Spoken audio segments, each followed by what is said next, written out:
What's up, guys? It's Wesley with another episode of Rock Creek Outdoors and the Pre-Fishing Podcast. And today we are talking about one of my favorite lures, the crankbait. I'm doing this out too because my buddy was asking all these questions. He's a first-time fisherman, and so he was asking me the other day about crankbaits, and I was telling him stuff, and he was like, "Wait, so there's different kinds?" I was like, "Yeah, there's tons of different kinds." I got my crankbait box right here with me, and it's got a lot of different ones.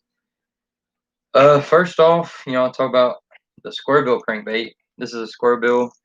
You can tell how it's somewhat squared, and it's a little bit rounded, but it's pretty square compared to an actual round crankbait. And these come in different sizes. I think this is the 1.5 or 2. Then you got the 1.5, and then a 1. That's striking ways, but see, this is more square than that one, but Squarebill crankbait, you can see their size difference. For the Squarebills for shallow water, I think they usually go between like 2 to 5 foot deep for the most part. If you get a bigger one, it might go a little further. But the Squarebill keeps it kind of shallow. And then you got different color patterns. This is an Excite bait. I can't remember what color it is, but it's kind of like a shed color. But this one has a weight and a ball in it, like for sound, I guess, when it's moving. Most of the crankbaits, they'll go in a real rapid side-to-side motion, the Squarebills. And, I've caught plenty of bass on them. I've caught some good ones. They got real good motion. Most of the time, if you're in clear water, you can see the crankbait. And you'll see the fish hit it sometimes if you're not casting too far away. But, I like throwing them up against the bank, next to structure, trees, just trying to get hooked up in them. But that's the Squarebill crankbait. Next up, I will talk about, let's see. You got just your plain crankbait. This is like a 3XD from Strike King. This is in like a crawfish color. These usually dive between, I think, like 5 to 7 feet or so. Like they're like a little bit deeper crankbait. They also come in different sizes, different colors. And these aren't as rapid with their action, but the wider bill gets them a little bit deeper. But they still do the same side-to-side motion for the most part. I know it's not be as rapid. And you got different types of these crankbaits. These are just the run-of-the-mill crankbait. I don't think it has an extra name like Squarebill. But you got this one. Then you got these. These are from Strike King. I don't know that anybody else makes these. This is the flat-sided crankbait. You can tell it's thin compared to like a normal crankbait that's round. It's like a thin, slender body style. This has the sound in it. This one's a little bit deeper than the last one. I think it's like a 5 to 10 foot range. I love this lure. I guess I don't know really what the flat side does. I don't know, maybe it's more of a subtle shape, subtle presentation. But I've caught so many fish on this, especially on the river. This is a green gizzard shad color. And, the green gizzard shad works good in like murky water. Anywhere they got like shiners and like thread fin shad, stuff like that, they look really good. And on the river, I just tear them up on this. I probably at least catch one fish on it every time. But the flat sided is my favorite style, and this is my favorite color in this brand. But I've got some chartreuse ones. I don't have them with me.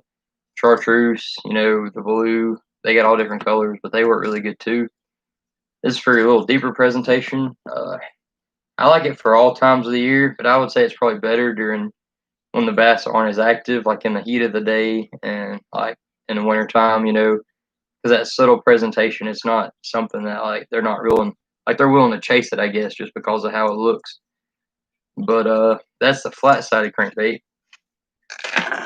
Then you got these.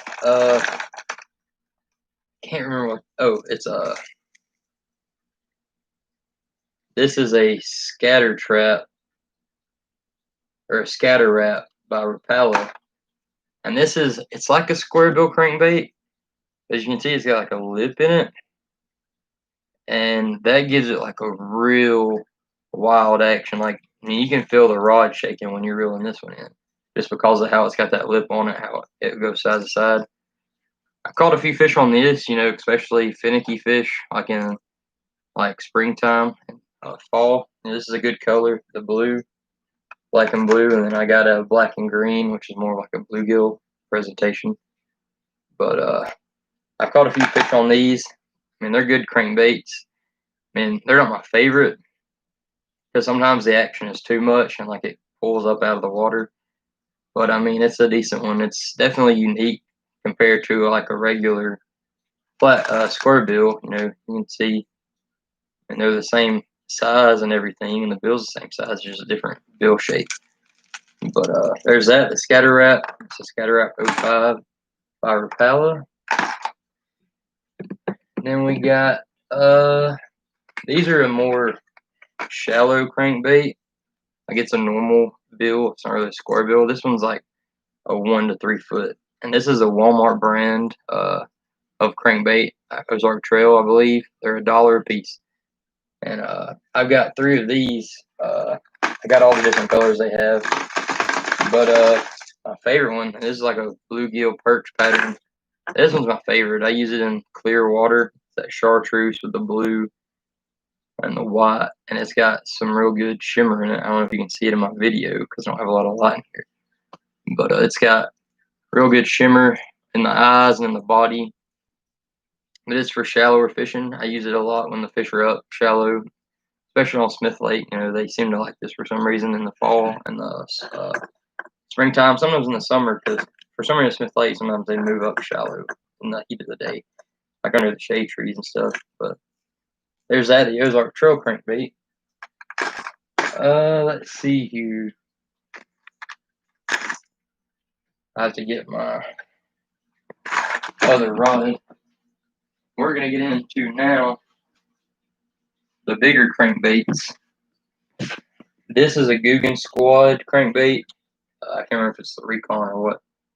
You can see it's got the huge bill on it. Big body crankbait. Compared to this one, it's about the same length, a little bit longer, but it's a lot smaller around, and the lip's a lot smaller. But this crankbait's good for deep. I think it goes between 20 to 25, 20, 25. It's the equivalent of like a 6XD or 7XD Strike King. It's a really good lure. I haven't caught anything on it yet, but the action's real good, and I love the color pattern on it. I'm just waiting to find a school to get into to put it on. But you got the different sizes. I showed y'all like a 10 to 15, and then this one's like a 20, 25 to 30. But then you got the in-betweens, 15 to 20, 20, 25, 25, 30. I think maybe there's a 30, 35. It might be the 10XD Strike King, which is a very deep crankbait. You need to have a big, heavy rod for that. And now this rod, I have a ugly stick. This is a heavy, ugly stick. And it's still, like, it pulls it's just like you have a small fish on pretty much when you're reeling it in. So, I suggest the bigger the crankbait you go, you want to step up your line and your rod weight or durability, whatever you want to call it, flexibility. But this one, I'd put a big crankbait like this on a heavy to extra heavy rod, and I mean, I'd say at least use 14 pound at the lightest, maybe go up to 17. The lighter the line, the deeper the crankbait will go. But you don't want to use too light of line and then break off on something. But that's these. And that's all the crankbaits I got for you guys. I thought I'd show y'all these and let y'all know what was going on. I'm filling my pond back up. I had a pump and it broke, but I ordered a new one, so we'll see about that. But appreciate you guys for watching, and I hope you like this video, and I'll see you on another episode of Rock Creek Outdoors, the PreFishing podcast.